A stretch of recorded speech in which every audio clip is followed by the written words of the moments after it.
जय श्री कृष्णा दोस्तों, कैसे हैं आप लोग। मैं आशा करता हूं कि आप लोग अच्छे होंगे। भगवान श्री हरि की कृपा आप लोगों पर बनी रहे।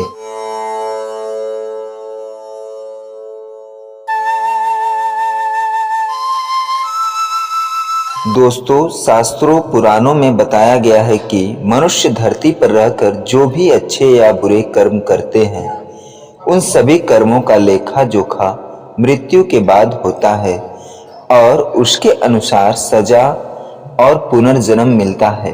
ईश्वर की दृष्टि में जो अच्छे कर्म यानी आपके काम होते हैं उसे पुण्य कहा जाता है और जो बुरे कर्म होते हैं उन्हें पाप कहा जाता है। पुराणों में कई अच्छे और बुरे कर्मों के बारे में बताया गया है। गरुड़ पुराण और कठोपनिषद में तो ये भी बताया गया है कि मनुष्य को अपने पाप कर्मों के कारण मृत्यु के बाद अलग अलग तरह के पापों के लिए कौन सी योनि में अलग अलग सजाएं दी जाती हैं। गरुड़ पुराण में उल्लेख मिलता है कि मनुष्य धरती पर जो कुछ भी पाप करता है उन सभी पापों की अलग अलग सजा बारी बारी से मिलती है। यम के न्याय में किसी भी पाप की सजा से बचा नहीं जा सकता। गरुड़ पुराण में बताया गया है कि पर स्त्री पुरुष संबंध रखने वाले को लोहे के गर्म सलाखों को आलिंगन करवाया जाता है। जो पुरुष अपने गोत्र की स्त्री से संबंध बनाता है उसे नरक की यातना भोग कर लकड़बग्घा अथवा शाही के रूप में जन्म लेना पड़ता है। कुंवारी अथवा अल्पायु कन्या से संबंध बनाने वाले को नरक की घोर यातना सहने के बाद अजगर योनि में आकर जन्म लेना पड़ता है।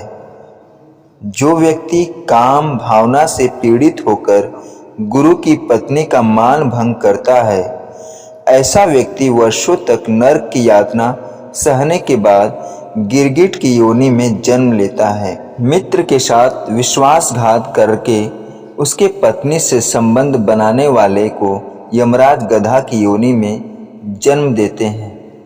लेकिन व्यभिचार और धोखा देने से भी बड़ा एक पाप है जिसकी सजा कठोर है। महाभारत के समय एक व्यक्ति ने ऐसा पाप किया था, लेकिन आजकल बहुत से लोग ऐसे पाप करने लगे हैं। जानिए वो पाप क्या है और इसकी सजा क्या है। भगवान श्री कृष्ण की दृष्टि में जो सबसे बड़ा पाप है वह है भ्रूण हत्या, गर्भ हत्या।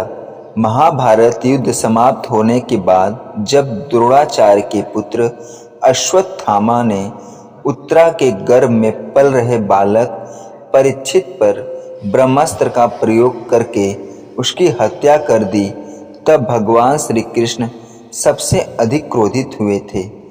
श्री कृष्ण ने उस समय ही यह घोषणा कर दी कि अश्वत्थामा का पाप सबसे बड़ा पाप है, क्योंकि उसने एक अजन्मे बालक की हत्या की थी।